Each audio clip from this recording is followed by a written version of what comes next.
Hello, hello, hello, hello, hello, hello. Good morning, good afternoon, good evening, depending on where you're joining me from. It's 7 o'clock in my neck of the woods, and it's time to connect. All right, I'm super excited today. This is such an amazing day. I'm trying to get some of the lights going on. Um, all right, never mind. Um, it's a great day to be here, and I'm super excited. It's the 21st day of June 2026, and hey, happy Father's Day! Happy Father's Day to every father out there. It is often said, as I learned growing up, that with a father you can go further in life. And so, congratulations to every father there. We celebrate you, we respect you, we honor you, we adore you, we pray for you, and we pray that you always outlast every storm. And much more than that, we pray that all your accomplishments of time past will pale in comparison to what God is set to do with you, through you, for you, in you, and by you. All right. So I am absolutely delighted. Today is the third episode of our series. All right. And to those joining us on YouTube, we see you, the red streets of YouTube. To those joining us on Facebook, the blue streets of Facebook, it's great to have you join us. All right. So, what I want you to do right now is share the link and get your friends, get your enemies, get your frenemies, get everybody on board right now. Today is the third episode of the leadership conversations, and this is one series you don't want to miss. We've had an amazing series this year. We've talked about from value to impact. We talked about the economics of relationship. We talked about from alignment to impact, and so much of that conversations and series that we've had alone in this year 2026. So I'm pretty excited about it. But hey, this month of June was declared the Leadership Conversation Month, and we've been having amazing conversations around reimagining leadership. So we had in the first episode, Paul Uda, who was joining us from the African Leadership University in Kigali, Rwanda. And he was the first guest for the month of June. And then following him was Edbert Abebe, adaptive leadership strategist, is a man of cloth, a clergy, a pastor, and somebody that I have immense respect for. And he was also here last Sunday having a conversation around adaptive leadership. But I'm going to be getting to my guest for today shortly. So, what I'm going to advise that you do, for those of you on LinkedIn, I see you. Go ahead and share the link. Go ahead and share the link. We want to have as many people as we can populate and send a comment. Let's engage via the chat section on your whatever platform that you're joining us. We're streaming live right now on Facebook, and we're streaming live on YouTube as well. I'm gonna get a confirmation, but I for certain right away, right now, I know that we're streaming live on YouTube and we're streaming live on. Right. So this is amazing. All right. So I was talking about the series that we've had all week. And when you join, please just put a message, type a message in the comment section where you are, and I will definitely get to see it. I'm absolutely excited about today. And I'll tell you why. I'll tell you why. Because not just because I have an amazing guest who's going to be sharing the platform with me today, but because we have gone so far into this series, the concept of adaptive series. But what really gets me excited is the fact that is the feedback that I get from the folks out there, the feedback that I get from you, right? Somebody sent me an email in the course of the week and was talking about the concept of authority versus leadership. And that was a concept that was brought to us by Pastor Edbert Baby, and he keeps insisting. So he talked about he talked about authority, the place of authority, and then the doing of leadership, and leadership being what it is, and the relationship between the two. And every time I get emails or I get WhatsApp messages or Facebook inboxes from people that are watching, from people that are part of the series, it gladdens my heart. I know that you're following, and much more than you're following, I know that this is doing something significant for you. All right. So it's about time check. It's about 6 minutes past the top of the hour. I'm gonna give you the auspices of another 1 minute to reach out to your friends. And if you're watching this on whatever platform on Facebook, you can share this to your page as well so that your connects can get to watch. It's gonna be an amazing conversation. All right. So we're gonna be sharing right now. Right now. We're gonna be sharing right now. Okay, so just give me about 30 seconds. Let me set out let me share the link as well to the various groups that I'm in, and then we'll get started. All right. Once again, happy Father's Day. Happy Father's Day. What a day. The one day I made it a duty to harass every female around me. The one day that we have as fathers, and then they're acting as if they have amnesia, like they can't really remember. Like, is it today? I thought it was 17th. Did you wish me Father's Day or Happy Father's Day on the 17th? Right for your well wishes today. But thank you so much for all the prayers. And then it's amazing to see what the kids are sending and all that they're writing. And it just gladdens our hearts. You guys really don't know how much this day means to us. I mean, we need to make it like a national week holiday for fathers. All right, we're going to get straight into it. Are you ready? Are you ready? Are you ready? Are you ready? Are you ready? My guest for today, because we have quite a bit to run, my guest for today is ready. And I'm going to be sharing a bit about him in a moment. But I want to know if you're ready. All right.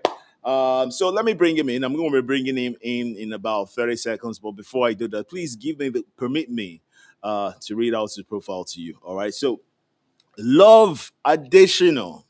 He insists that I call him without a title. Trust me. This so you know. He deliberately he said to me, I go by my name, I don't use titles. Okay, it was a chat. But you know how you can hear somebody's voice when they're chatting with you. Right. So he said, Love Additional has been involved in and providing leadership for 40 years since 1986 through training, mentoring, consulting, and pastoring. He's pastored churches in 7 cities. Guys, wait for this amazing statistics. And you know how I am with my numbers.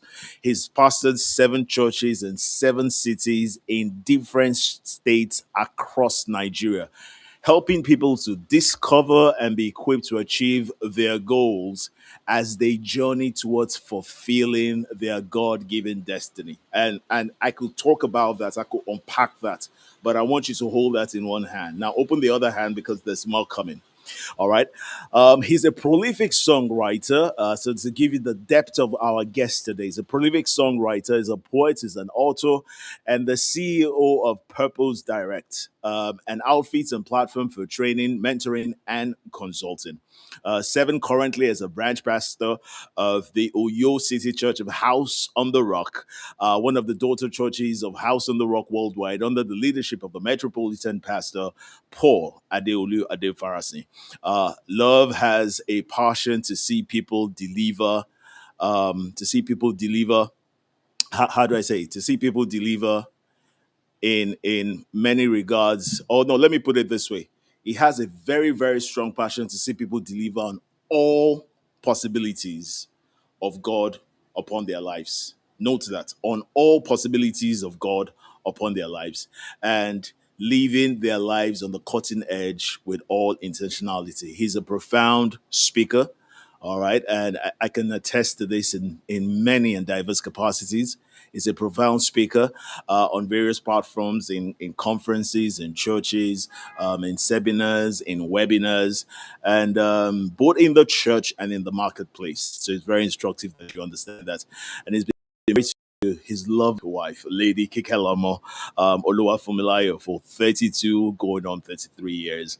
And they're blessed with amazing adult children. Ladies and gentlemen, it's his first time to the if you can put your virtual hands together, I am bringing into the studio to join me, Love Additional.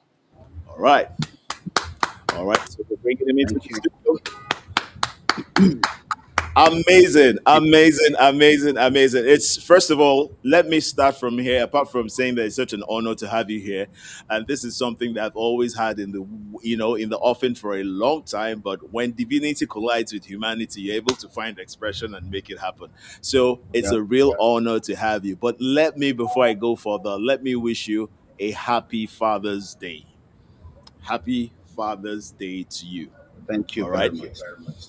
Happy Father's Day. So it's super great to have you here. It's super great to have you join us on the Connect. It's your first time on the Connect, and I usually have a question for people joining me for the first time. And so this is the question: what are you thankful for?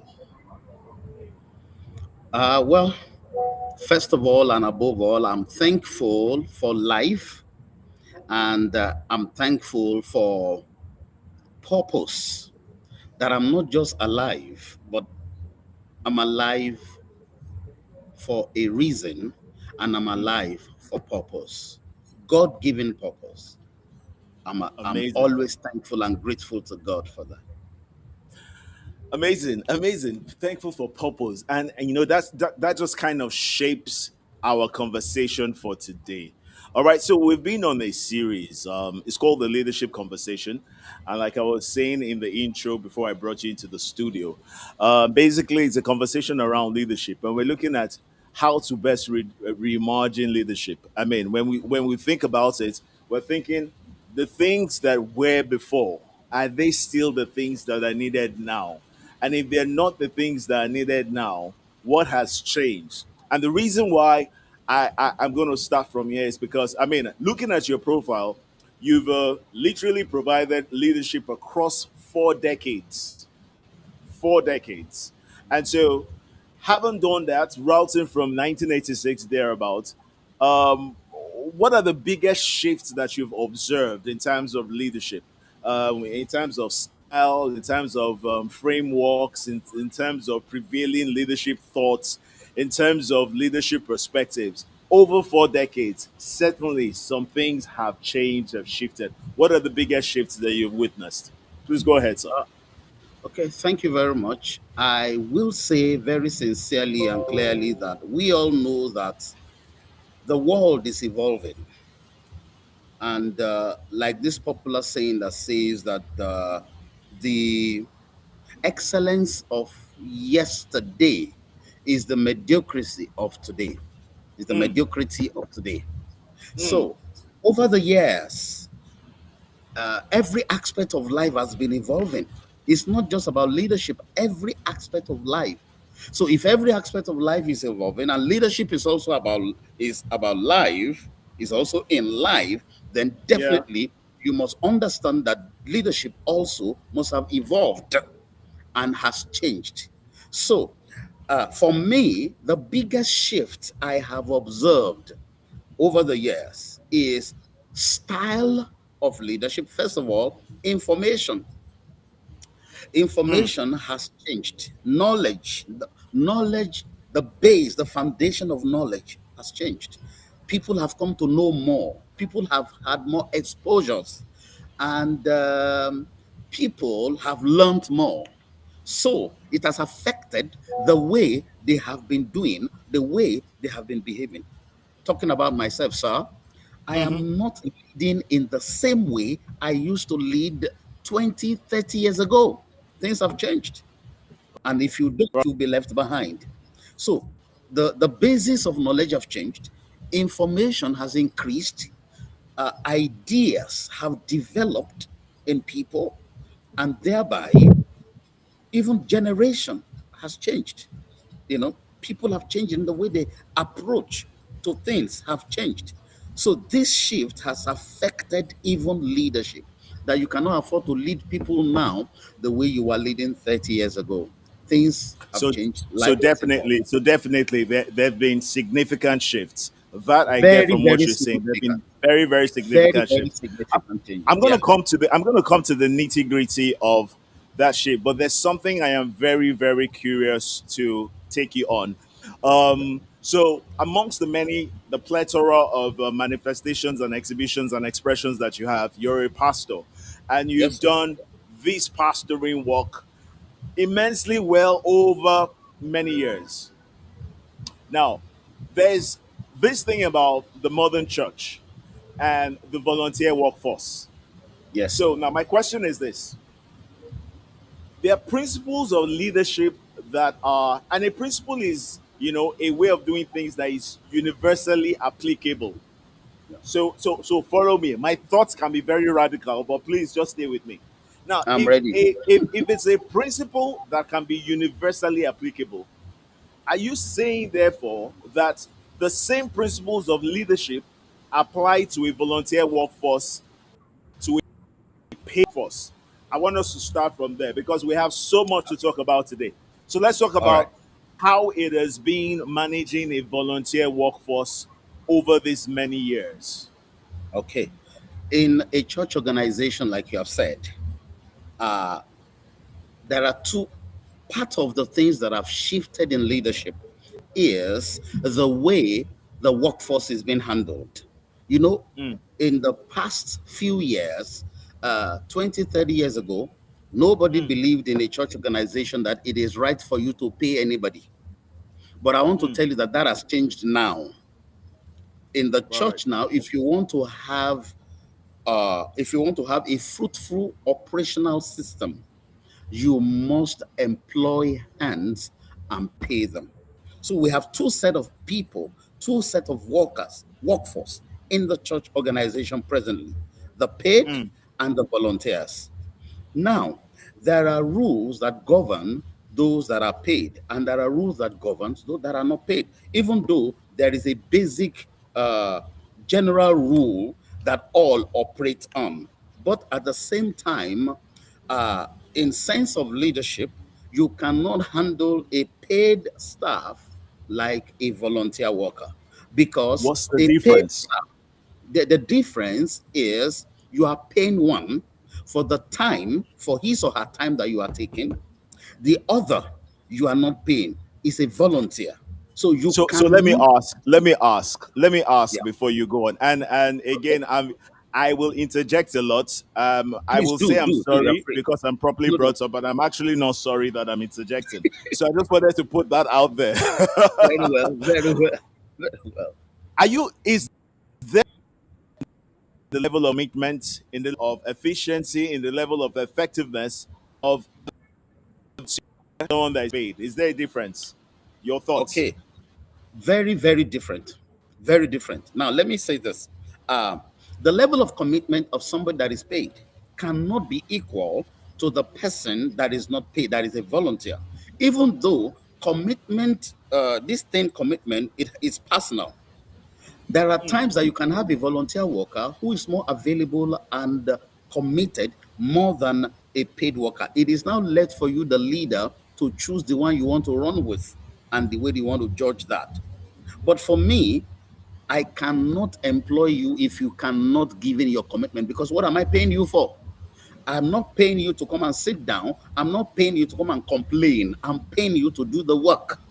Now, the person that is a volunteer, if the person mm, is committed more than you, I will rather face that person and let you go, you that I'm paying. So there's a mm, difference. The level of mm. commitment must be different. Uh, I hire you to work from 9 a.m. to 5 p.m. every day. I want to see you there because that's what I'm paying you for, and I'm accountable. And people know that I'm paid. And this payment comes from the sacrificial giving, the volunteer giving of people. We are accountable to them to tell them that, okay, because if they know that we are paying you and you are not doing the job, then we are wasting people's funds. And that is not godly. So we must pay emphasis or put emphasis on the person that is being paid more than a volunteer. That's why we put you there so that Okay, things operations okay. can be smooth. All right. I want to pivot. here, Yes, because yeah, again, this is not necessarily about the workforce. This is about the type of leadership that the workforce yeah, gets that enables yes. them to deliver on their As a assignments, so that we volunteer, are as a well within volunteer. focus. So, as a Yeah, volunteer, yeah. So, my next question will probably be this: uh, what kind of volunteer? First of all, you're looking at the age brackets. You must look at the demography of the people that volunteer, right? yes, yes, yes, To yeah, be in the workforce of a cotton edge yeah. thriving church, as it were. Okay, And so, okay. what kind of leadership is required? I mean, even in paid employment, I hear people talk about a particular generation. Let me not call their name Yeah. so they don't Mm-hmm. come. They talk about a generation, even when they are paid. Like, my goodness, how do you work with these people? How do you manage a volunteer workforce? Okay. Very good. Um, to manage a volunteer workforce, you need a lot of maturity as a leader. You must understand that you are dealing with human beings who also have their own commitments, personal commitments. So you must be wise in the way you take their commitment. For instance, I cannot deal with an elderly volunteer worker the same way I'm going to deal with a younger volunteer worker. For Mm, instance, mm, I cannot mm. ask somebody in his 60s to come and be carrying a heavy objects as because he's a volunteer worker.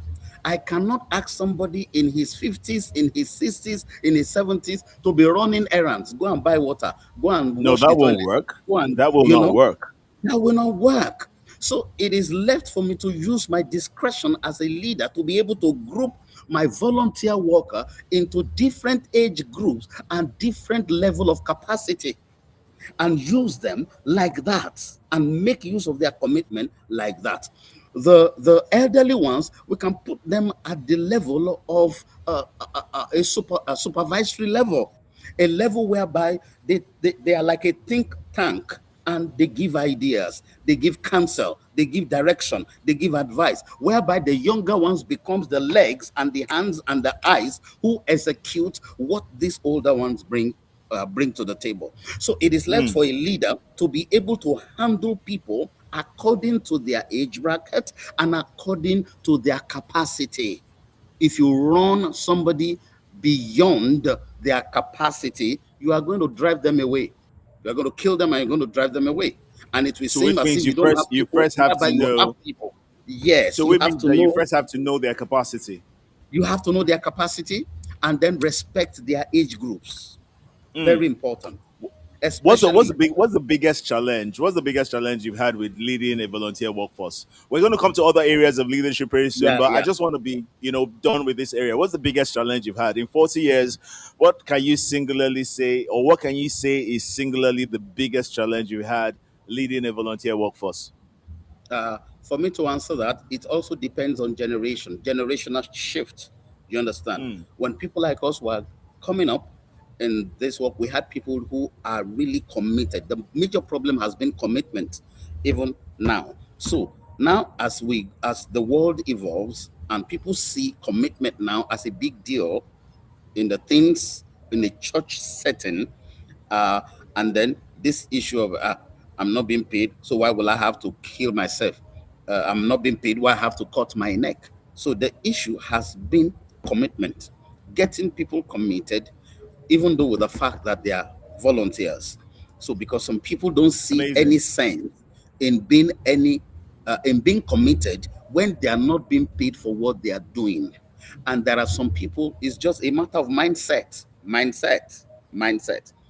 Some people have not Mm. really renewed their mind to a point whereby they can and give their commitment and they believe that God is going to reward them, God is going to pay them. Some people don't believe that. Some people believe that pay me now, pay me here on the earth. I don't want to wait for God payment. It is human being that should pay me. So it's a matter of mindset and a matter of commitment. So people are committed based on their level of mindset and their level of understanding and maturity in their relationship with God and the things of God. So that has been the major challenge. I, I hear you. I hear you. And the beauty of it is that we're documenting this, because this template of learning. for a lot of people, a lot of us, to do these things, because at points or the other, you will need to deploy to show leadership with people that you oversee to be able to drive them to achieve a common goal. But before I go forward, I just on a number of people online on both. Please feel free to. I see your Charles, same John. I see all your comment.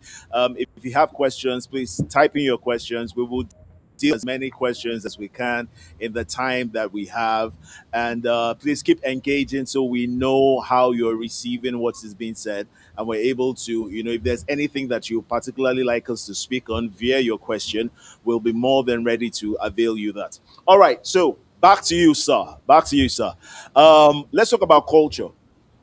We're talking about leadership and culture, and this is interesting because when we talk about, for example, leading a volunteer workforce, at the heart of it, there must be a culture that drives the people. You said something very profound. Some people want to get paid. They believe that, what, we should get getting paid, that, oh, what, my reward is in heaven. But all that is a function of the level of understanding, of comprehension that they have of the prevailing culture of whatever key population or ecosystem that they're in. All right. So let's talk a bit about culture. As a leader, how important is it for you to be able to, number one, um, um, cast a vision, shaping a culture, and then driving a culture? Okay, thank you. Um, you must have structures and systems in place Mm, when you are dealing with volunteer workers. Build a culture for them to understand, that a culture that makes them to have a sense of belonging, a culture that makes them to understand that they are appreciated. You see, we must bring a balance between, telling people that, well, what you are doing for God. It is God that will reward. We all know that, but at the same time, you are dealing with human beings, flesh and blood. mm, Let them know that they are appreciated, mm, and we must be deliberate about it. That's why I thank God in House on the Rock. You know, we have a culture of appreciating our workers, the workforce, every year. We have what we call Workforce Appreciation Day. The mm, whole day, the whole service is dedicated to celebrating them, recognizing what they do, appreciating what they do, because we serve a God. We are dealing with a God who also appreciates us and celebrates us in the kingdom for what we do. And we see that in the way He blesses us, in the way the things God, the things that God, the testimonies that you have, it's a way of God appreciating you and celebrating you for the things you do. So we must have a culture of celebrating our workforce. Let them know that we're not just concerned about them just coming and working. We are also concerned about their life. They are fine. They are well. Take time out as a leader. Spend time with your people. Have an idea of what they go through. Have an idea of their pain. Have an idea of their needs. And by the grace of God, as God gives you grace and capacity, let there be a culture whereby their needs can also be addressed in one way or the other. This is very important, mm, because you see, no matter how spiritual people are, if you must remember that they are still flesh and blood, mm, there's still the physical part of human being that must be nurtured. And if that is neglected, their commitment will have comma, their commitment will have question mark. Everybody want to be committed in a place whereby he or she knows that she is celebrated and he or she is appreciated. mm, That's very important. We don't joke with that in the House on the Rock ministry organization. So I will encourage every leader across, not only in church organization, even in the marketplace, mm. have a time whereby you appreciate your people. Celebrate the people God has given you to pursue the vision, to execute the vision. Because without these people, you cannot go far. And Let me quote a scripture that says in the yeah, book good. of Proverbs. It said, it said, in the multitude of people is a king's honor. Mm, He said, but in the lack of people is the destruction of a prince. If people are not there as a king, you are king over nothing. If you are not, you are a leader because you are leading people. If there is nobody you are leading, you are only leading yourself. You are not a leader. You are just a leader to yourself. Mm. So that's why you are a king, because you have people. Now, if you don't have people as a prince, the Bible says you will be destroyed. Why? Because it is people that will make you a king. So, as a prince, it is people that will make you to ascend the throne. So, if you don't have people, you will remain a prince forever. Your dream of becoming a king will never be realized. So, we must understand that the people we are blessed and we are surrounded with, we must have a culture and understanding that celebrates them, appreciate them, respect them, honor them in a godly way, in a balanced way, and let them know that they are very important. You know, That is a culture, not just talking about vision all the time. right. And I hear you. I hear you, and I hear you real good and real clear. I remember a conversation that you and I were having leading to this, which was I think earlier on in the week or sometime last week or earlier in the week. I can't quite recall now. And I was sharing with you something that I learnt many years ago, where I was having a conversation with a particular gentleman, and he was leading he had a workforce of over 3,000 personnel. And I said to him, how Mm, do you do it? And he shared with me something profound that I shared with you, which I'm going to repeat here. He said that the first thing you have to do, he said to me, AU, the first thing you have to do is you have to learn to connect with their hearts. And then when you yeah, connect with their hearts, you must then build their heads. And after you head. build their heads, they will give you their hands. When you That's right. think about it, it ties in every single thing that you've said. That you must first of all Mm, move beyond rules and regulation to instilling a mhm, purpose, to connecting a yeah. vision, a system within the system, to getting themselves to see themselves in the future that you have for whatever initiative that you're doing. Because, like I Mm, said to you one time, if people don't see their future in your future, they will not follow you. they won't. And how they can see their future in your future is when they see how you connect with their heart. Mm. How are you concerned about them? Are you concerned about their work? Are you concerned about their business? Are you concerned about their family? Are you concerned about their well-being? Or you are just concerned about your vision being executed?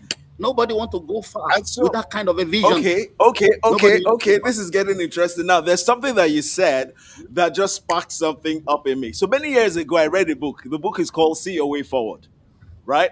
And you talked Mm, about seeing the future, right? And all see the way forward. And so I have a surprise for you. Um, it's Father's Day, so it's a great day to give. And then in your church, in your local assembly, in your parish, today was also gift day. I saw that online.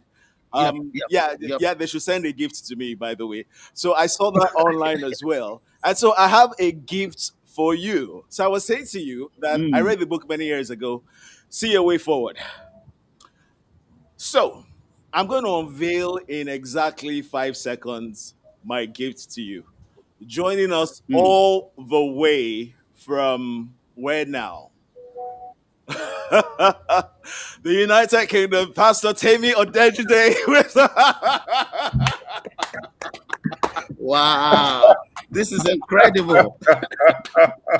Pastor tell me, happy Father's Happy Day. Father's Day The to big you. Happy fathers, Father. the big fathers. Happy Happy Father's Father's Day, Day Pastor to you Temi. too. Happy Father's Day to you. Whoa, great, great. Absolutely great to be here. This is a big I surprise. told you, I know, right?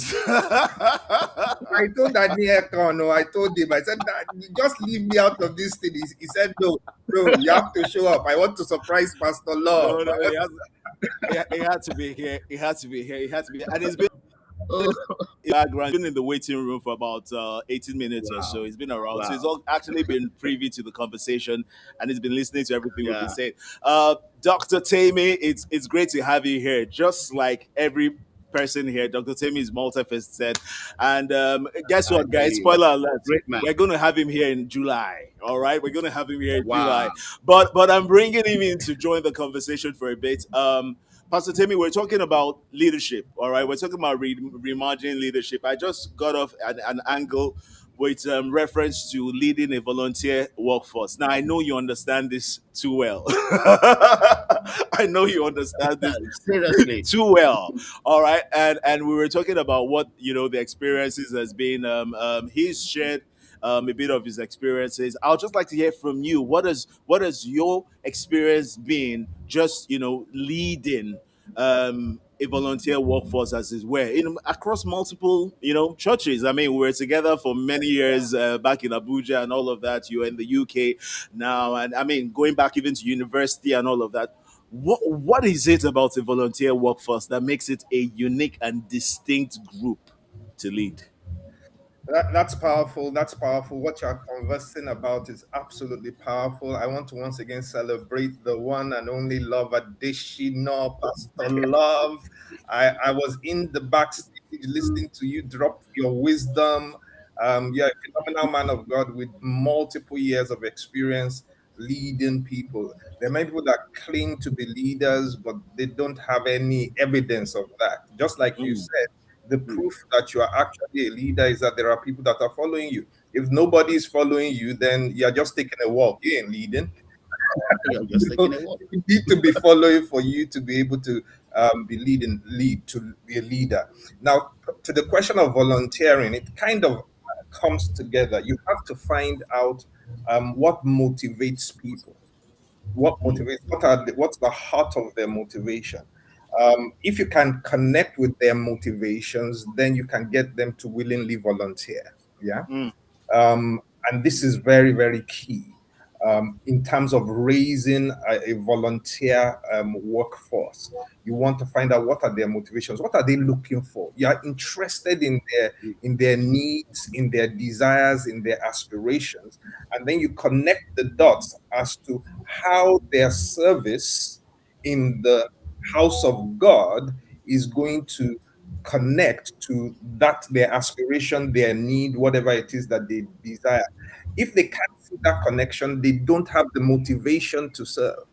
Now, in a mm. culture like Nigeria, um, people love God. Yeah. So people are actually, Nigeria has a wonderful volunteer workforce that just they're Yes, sir. just Yes, ready sir. to serve because it's a way of Yes, sir. expressing I love God and I want to serve God. So that's wonderful. But sometimes in the Western world, it's not quite like that. In the Western world, people are very much more now about, hey, what am I going to get in the here and the now? How am I going to get Yeah. paid in the here and the now? That creates a challenge for us because you can't pay everybody. Mm. Everybody. Yeah. So Sure. once again, you have to be Sure. able to connect the dots that even if I'm not paying you money, this is what you're going to gain. This is what you're going to get out of connecting and serving in this place. And you look for your Lazaruses. You know, Jesus had the Lazarus, he raised Lazarus from the dead. Mm. That was a Yes, sir. testimony all by itself. Wherever Jesus sat down at dinner and Lazarus was seated there, Jesus didn't need to preach much. Mm. True, true, true. That guy was dead. He's alive. That's all. Yeah. You know? So you so look for those in your that their lives has changed as a result of service. I have a photographer in church that her photography business has gone crazy. She has more jobs than time. right. It started by faithfully serving in church for not a dime. People Mm. could see that, oh, so service can produce this, service can open the door. So this is how you motivate your workforce. It doesn't, you're not trying to cheat them, but you can't pay everybody, and you should have your clear-cut roles that are paid roles, which are few, while the majority of the other roles are volunteers roles. Do you know how many people have developed their skills volunteering, have become Yeah. wonderful Yes. MCs, wonderful speakers, Mm-hmm. wonderful event Mm-hmm. organization? Correct. Event managers. You I Correct. know, mean, you name it. Beautiful. as you are serving God, you are improving your skills that are going to be Yes. marketable in the marketplace. Yeah, so those are some of my thoughts on dealing with volunteer. It's challenging, but the grace of God is sufficient. Yeah, because like I said, it's a very distinctly it's a very differentiated group. Yeah. You could speak to those that get paid and say, "Oh, I am." There's something that you're accountable to and paying you for this. But we're really talking from the place of genuine leadership. There's no compulsion. There is no, when people willingly give their hearts to something and show up. And like you said, find the place of motivation. Now the challenge will be, will there is there a broad motivation, or are there now unique, distinct motivations? Because if you have a workforce of 100, 200, 300 people, how are you going to be able to sweep across multivariate points of motivation? So there has to be what you anchor on, and then the areas of adaptability. I just wanted to put that. But let me say this. Let me also say this. I'm going to go to Pastor Love, then I'll come to um, Pastor Tammy. You see, I mean, I get to have both of you on one show. This is awesome, right? Calm down, calm down, calm down. All right, so I'm going to get to this. Now, leaders lead, and if leaders lead, it means that those that they lead, English, are leaders. So leaders don't lead followers. If you understand the concept of where I'm coming from, leaders lead. If leaders follow, then maybe the people with them will be followers. But leaders lead. You give birth to, you beget your kind. It's scriptural. You beget your kind. How truthful is this in today's era? Okay. Please go ahead. Can I speak to that? Yes, I'm going to please. borrow from what Dr. Temi said right now. Leaders lead leaders. Most of us today, let me use at least the three of us here, for example, we didn't start where we are now. We started from doing some other things in church and following a leader that has made us to also be able to lead. We learned, like he said, we perfected, or let me use that, we practiced our gift, polished our gift, Mm, learn more about what God has given us. We are being led, which has also made us to be leaders today. I couldn't speak like this when mm, I started coming to church. I couldn't. But as I was serving, mm. volunteering, I was learning the act of speaking, which today, by the grace of God, I also am leading others to also speak. Oh, you're doing that So pretty well. that You're is, doing that leaders pretty give well. birth to leaders. Yeah. So leaders give birth to leaders. So Hmm. a lot of people today in church, the kind of businesses they are doing today, they learned it in church while they were volunteering. They True, learned how true, to true, do, they learn more on what they are doing. true. Professionals, I business absolutely, owners, I absolutely agree entrepreneurs, with you. full in the marketplace. So they also have become leaders today. They can employ people, they can lead people. I see them now, I say, oh, really? But they were not like that when they started. So as a leader, you are leading leaders. Mm, You understand? And also let us understand that even as a leader, when you are leading people, you are being led, because in leading people you also discover yourself the more. You mm. also discover your abilities, your capacities, the very many graces God has put upon you. You also discover that more. I have learned a lot in leading people over the years, I tell you, and I'm grateful to God and I'm grateful to them for allowing me to lead them and teaching me the things they have taught me. So it's an incredible thing. There's Yeah, something I that's my say, there's contribution. something I say to people all the time, and I say that to, in any of the trainings I'm doing and all, I say to teach is to learn, and to learn is to leave. And so you find out that even whilst you think you are driving a people, pushing a people, leading a people, you're actually driving yourself. You're actually pushing yourself. You're actually doing Yes, good yes. for yourself. You're Mhm. literally the first beneficiary of your leadership. Now that brings me to something else. So, Pastor Timmy, you're still going to answer the same question. I just want to rechannel or refocus it. All right. It was a great South African guy, Vusitemba Kwayo, that was asked the question once: "Hey, who's a leader?" He chuckled and said, "A leader is anyone that leads," and that was his answer.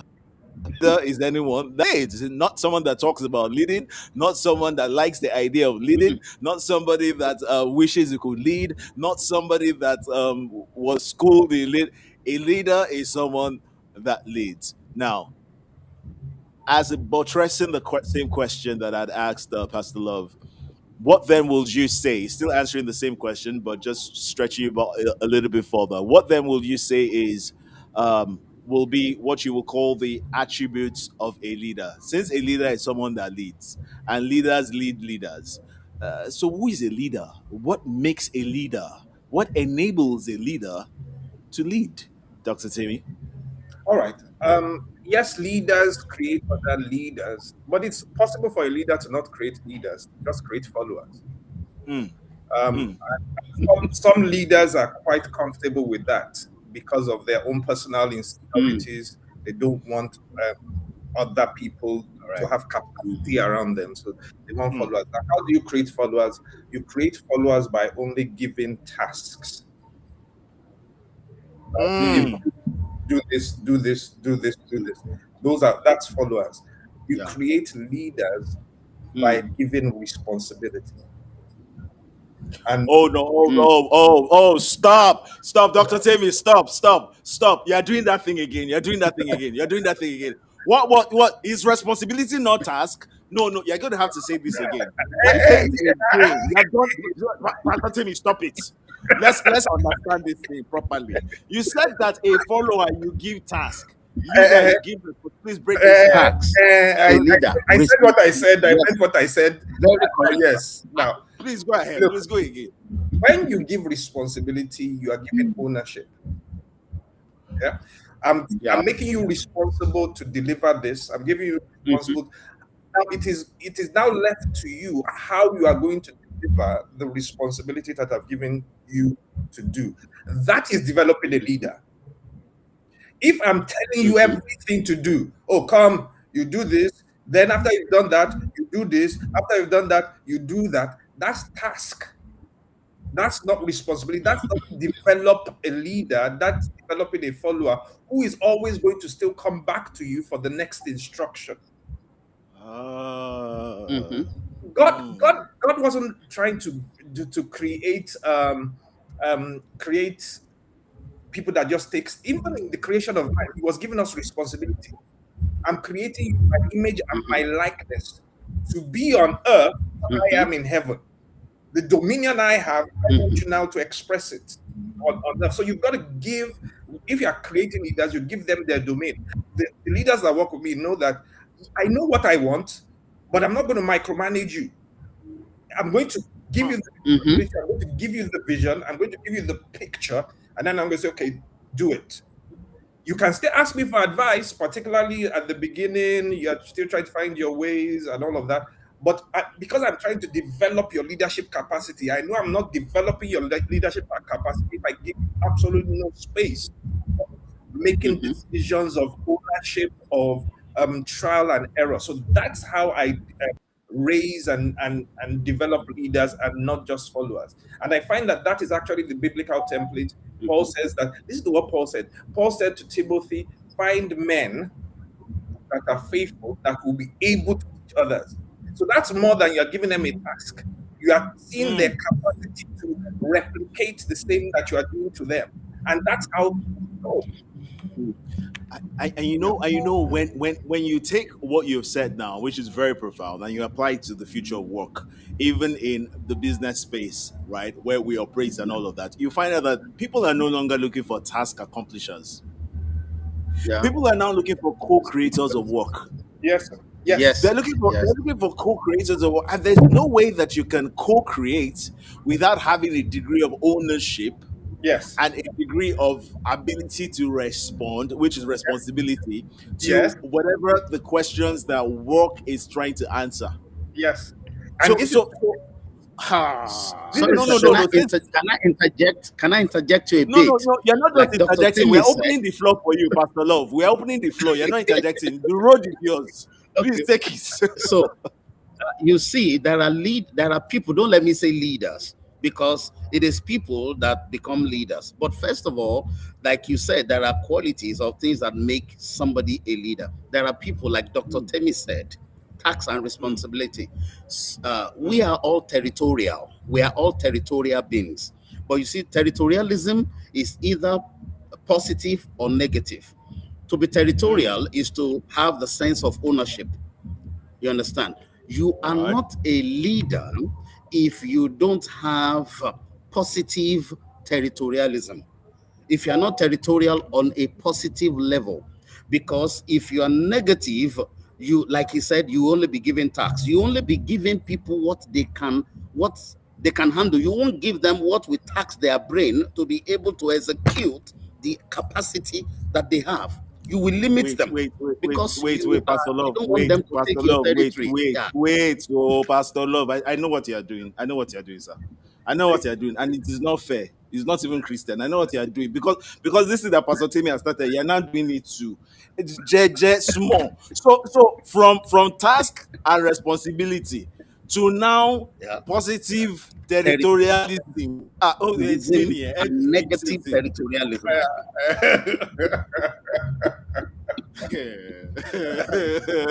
Because Please, that's please, what a please. lot of people On, do. on That's this why show, you we will have fear of see. God. On this show, we have fear of God, sir. Let's say this thing that people will understand. Let's say this thing that Yes, people will and let's break understand, sir. it down. Yes, Let's please. quickly Go break ahead. it down. You see, Yes. when somebody is, you are leading somebody 5 years, the life of that person has not changed. That Ah, is negative territorialism. You are Mm. leading somebody, this person cannot think, give you ideas that will make things better. Everything Mm. comes from you. You are the only one that thinks. You are the only one that Mm. executes. You are the only one that give orders. You are the only one that arrange. You are the only one that organize. No. After a while that people have been following you, they must buy into your spirit. They must be able to think. They must be able to do things when you are not there. They must be able to do it when you are there. You must learn a culture of whereby you can sit and tell your people, oh yeah, go on, do things. I'm here, I'm seeing you. I'm at the background, I'm seeing what you're doing. And let them feel free to do it.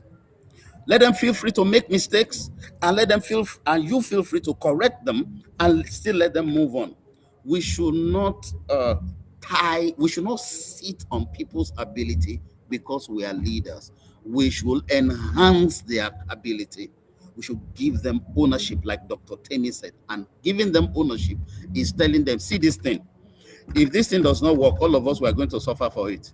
And if it works, Mm. all of us were going to benefit from it. That is the way I lead people. You can ask them in my church. I don't carry church on my head, though. When I come and things are not set, I don't begin to run around. I leave them. I will just leave. I say, when you are ready, call me. I just leave them. No, let or leave it. If I've been training you and leading you for 1 year, 2 years, 3 years, 4 years, and I still have to be telling you everything you have to do, then I should check my leadership or I should check your followership. It means you're not learning anything. If you're learning anything, I should be Quick resting at question. a level by Quick now. question. Quick question, sir. Quick question, sir. Quick question, sir. In the scheme of things, right? In the scheme of things, very quick answer. Just one quick answer. We're rounding up soon. In the scheme of things. So now, with all these that you've said, which will take preeminence? Character or competency? Character, Character or competency? Character will take over. character, Dr. Semi? character. Character or Paul, competency? Paul said, character. find men character. Paul said, find men, faithful men that will be able. He didn't put the ability before the faithfulness. The faithfulness is a reflection of your character. So, because there are people that are very able. Oh my goodness, they are talented, they are gifted, but they are not faithful. And so, if you put things in that, and maybe in a few moments you are amazed at their competence, their gift, their ability, but the thing is going to crash because they're not faithful. They disappear. The next day you are looking for them, you can't find them again.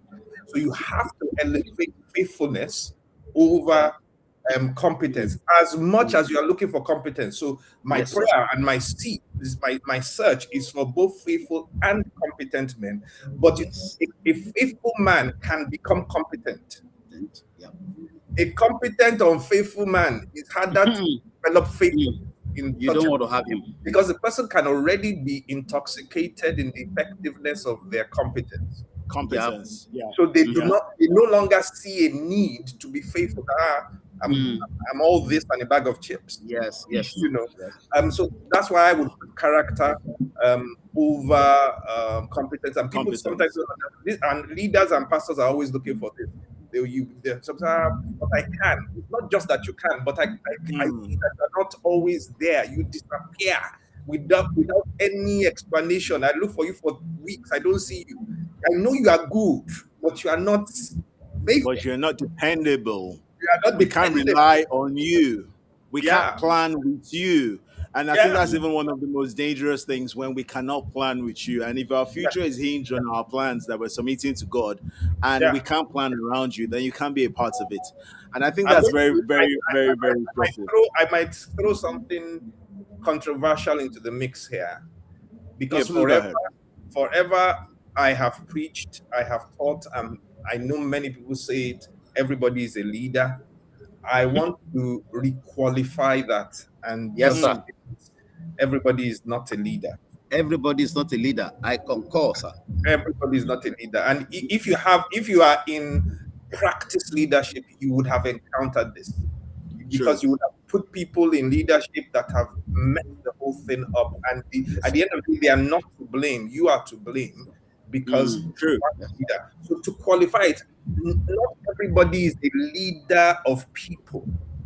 Mm. Mm, mm, The mm, competencies to lead people is different from the competencies to lead inanimate things. There are people that Mhm. are their personality, their character, they are bulldozers all by themselves. They are lone rangers. But Mhm. once it is to lead people, there's going to be problem. there's They have problem. not developed the capacity to lead people. And sometimes somebody is a very good floor worker, but a terrible manager. Mhm. True. True. And True. you think you are doing them good by By promoting them to promoting lead, them, but Mm. actually you're doing them bad, because the skill set for managing is different from the skill set from getting doing the floor work. You know that some people never become generals in the army, and even when they are given the opportunity, they'll say, "No, I don't want," because they the know recline, the where I decline, come rather. from, I know how to do field work, go and Mm. do the ambush. But to be the Mm. one doing the strategy, I know, no, no, no, I don't have capacity. So we've got to be discerning to know leaders of people, and and it doesn't mean that the leaders of people are better. It's just that that's their capacity, that's their Mm. gift. They have deliberately developed those competencies, and somebody else, that's not their lane. So this is why I say not everybody is a leader, or a leader of people. Let's qualify it A that way. leader of people. And I absolutely agree with you, sir. I absolutely agree with you. With someone and we're having a conversation about leadership. And what happens is after every episode, I get a lot of emails, I get a lot of messages, and the conversation is always very rife during the week. And I was sharing with someone, and I said to them that look, you have to understand that leadership is about taking responsibility. It's not necessarily taking responsibility for the blame, but Hmm, taking responsibility for the solution. hmm, Mhm. So many times when we say take responsibility, people are quick to say, I didn't cause it. We know. But don't you realize that we cannot live life to only those that cause problems to solve the problems? hmm, hmm, hmm, Where Mm. will we be as a people? Where will we be as a nation? Where will we be as a church? So when people realize task accomplishers and very good, they have differentiating competence at that level. They can complete, see, they can follow your instruction to the last, but can never see their way forward as regards. But if you say ABC, they will do the ABC perfectly, but they have no hands, they have no skills, they have no competence in co-creation. Can't give you one idea that can change the narrative. But if you can get that idea, they will run it from now to the end of the earth. They will give their blood for it. yeah, Mm. yeah, So just like what you said, if you now take such a person and say, because you have been so committed, come to the I was sharing with I was sharing with somebody, Dr. Semi, remember back then in Abuja when we were doing TTT. And TTT was Sunday evening. After you're tired from the whole day, you still come back to think. And Mm. I'm saying, how we but do you know that TTT has now created strategy prowess for me to be able to now sit down and have syndicate group discussions with people and be able to think out solutions for them. Now, that's by one side. I just wanted to and I did, There was one day I wanted to follow Pastor Tim. No, don't worry, we'll leave that one in that BMW. Don't worry, let's take that up another day. Yeah, tell me what it is to me. That one. Let's focus on where we. So we need to close. But the truth of the matter is, as long as we cannot properly read people, because I also think one of the major attributes that leaders must have, apart from the ability to be able to gather people to a common cause, is to also be discerners of people. Because it's the ability to, number one, take responsibility over the right things. Number two, the ability to be able to discern people that now prompts you to move them into the right place. Because you can't take a completer and accomplish and put them, they're supposed to be co-creating. He that cannot co-create cannot co-create. Yeah. Meanwhile, in that space that they're in, where they're meant to be co-creating, there are things that are meant to be happening, birthing results, shaping people's destinies. This is why this is important. This is why these conversations mean a lot to me. Because we can't keep kicking the bucket down the table. We need to get it right. Yeah. Yeah. We need to get it right. And guess what, SARS? We need to get it, in the scheme of things right now, I'm the last born. Yeah, I'm the last born. So all my men come in, see why I am the last born. No, I'm the last born here. Good. Now Are back to you what we're sure? saying. Let's focus. Now, in the scheme of things, we have to know that there's so much at stake. Because the final question I'm asking now is, and I will start with me and we'll wrap up, Pastor Love, is why is getting leadership right so important? Because until we understand that why, we will keep running around in circles. People will keep fools. People will keep trying to be leaders.